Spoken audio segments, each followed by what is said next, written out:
Using cooperative learning, student team assessment divisions. In these videos I'm exploring different aspects of cooperative learning. Previously I've explored the model, team building, structures, the 5 accepted critical elements of cooperative learning in physical education, and ideas for using cooperative learning for the first time. Today I'm going to talk about student team assessment divisions, or STAD. Please remember, however, that while these videos are scripted, they are captured in one take with no editing, so maybe a little rough and ready. STAD.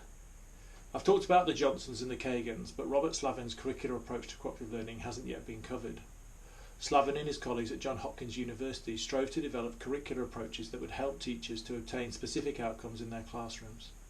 While I can't buy into what I see as almost teacher-proofing the curriculum, I've used STAD to great effect in the past. At its heart, STAD is a non-competitive structure.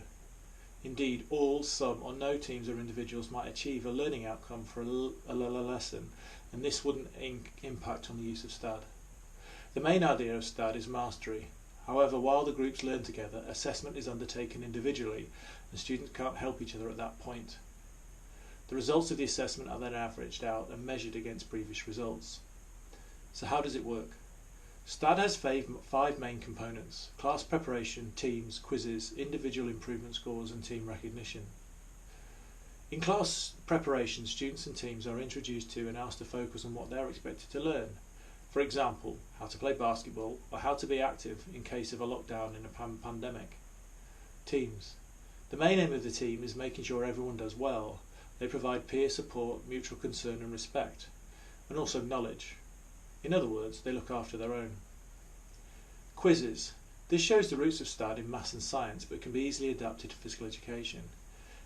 If you're planning learning focused on self-activity, then the quiz may form a challenge that asks students to exercise in an enclosed space with limited equipment and explain the benefits. Quizzes are taken at the start of the unit and then throughout to show understanding and highlight areas for development. Individual improvement scores give students a performance goal that is achievable, but only if they work hard and perform better than previously. It is focused on self-improvement, and their contribution to the group is to improve. The team and you, of course, are there to help them to do that. Team recognition is based on the average improvement score achieved by the group. This means they will be rewarded if everyone achieves better and/or the group average goes up.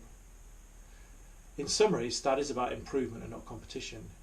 You can make it competitive by comparing improvement scores, but these can also become means of motivation within the group.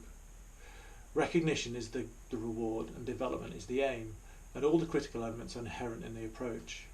As I've said, it's one I've used many times and always return to it.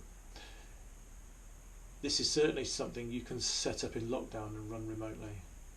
That's it for now. I hope it was worth your time. For more content, please visit my blog at www.peprn.com. Thanks very much. I'll speak to you later and stay safe. Cheers.